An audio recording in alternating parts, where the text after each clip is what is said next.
I guess working in environmental studies, sustainability to me has a particular kind of environmental bent quite often, but as a social scientist, like it's about the social dimensions of that as well. So I guess the recognition that we need to make like significant changes to our economy and the way we run our societies, especially Western societies, to be sustainable, but that there are really differentiated, there's really a range of different ways that people experience that change. So, and I think that's recognised quite a lot through the SDGs, that there's already global inequalities, and any changes we do make have to kind of be aware of those kind of different inequalities.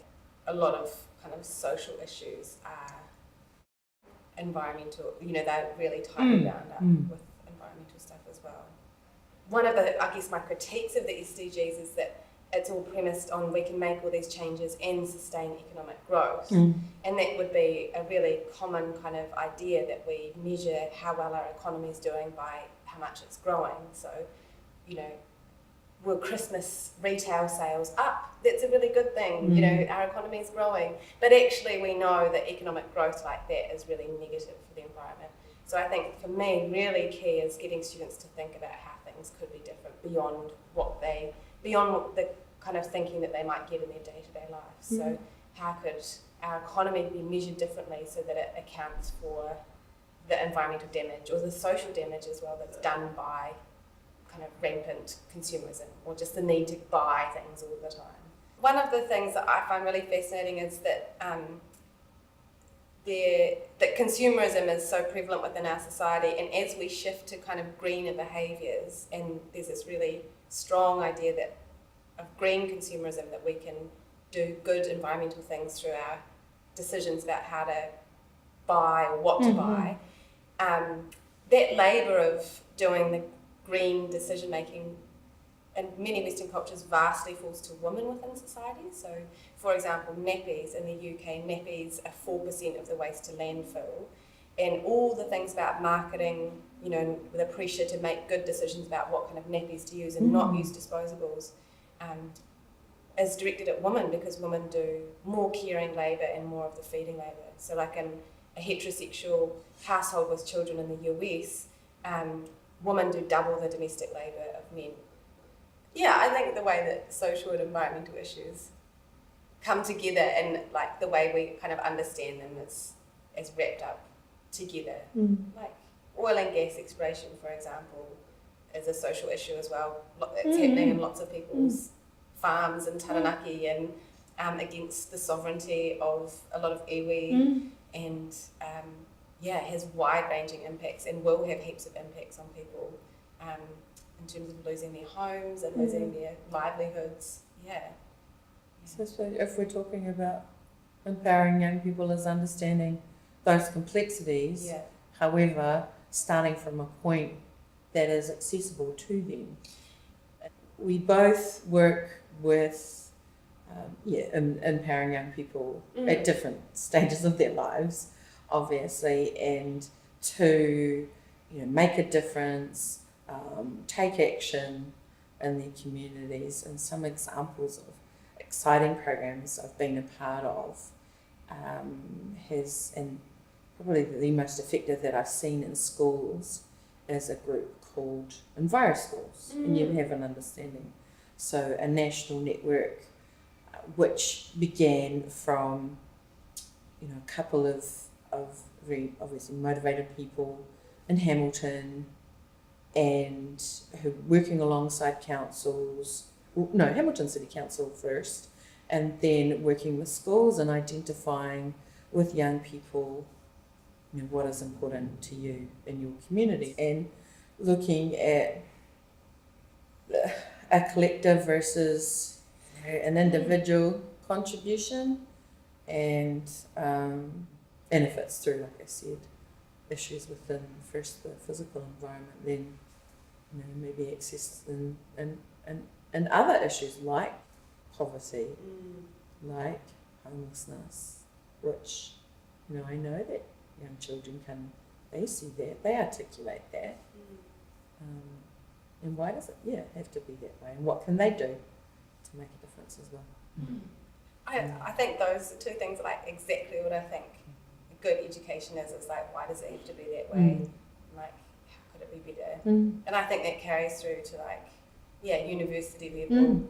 At least I hope that's what happens in our classroom. Well, my classroom at least. Like we take an issue and we go, why does it have to be like that? And how could it be? How could it be better? Yeah, I think those critical skills of thinking about things like really critically and imaginatively and creatively, like you said before as well, are like really good. That's part of a really good education that I think partly leads to empowerment, probably initially just leads to extreme frustration and like a sense of injustice, especially when we're talking about some of these really critical social and environmental issues like climate change, for example. But I guess the part that shifts to empowerment is about those skills, but also about a sense of community that they're not. None of this stuff is something we have to solve alone. Like climate change, there's not going to be a person that solves it. It's like about collective action, and working together to address that. And like gender inequality, that's not going to come from changing just what happens in my household, but instead comes through a kind of community of thinking about how things could be better and pushing for that. And that's what we are seeing more and more, I think, is a lot of people saying that it doesn't have to be like this, that we don't have to have gender inequalities. We can challenge violence against women and the prevalence of that in all of our societies, that we can do things better. What is really important to me is having young people who are, for the want of a better word, tolerant of engaging with that diversity in a comfortable way, in a respectful way, and being open to having an understanding of different languages, of different tikanga protocol, different ways of viewing the world, which is what I'm hearing from you, as well as what you're wanting for young people as well. My role is training teacher, so I want for our future teachers to understand the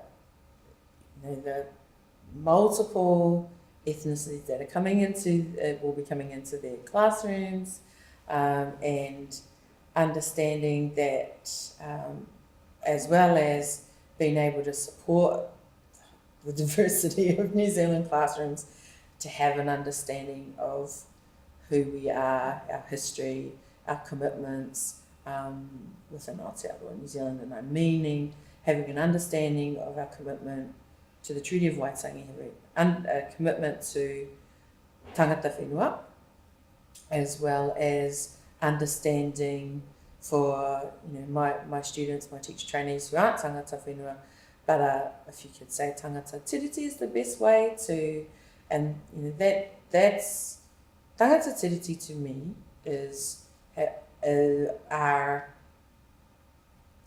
both groups of people who have had a long history, here in Aotearoa, as well as who have a shorter history, and understanding that, a commitment to both Māori and to all other peoples that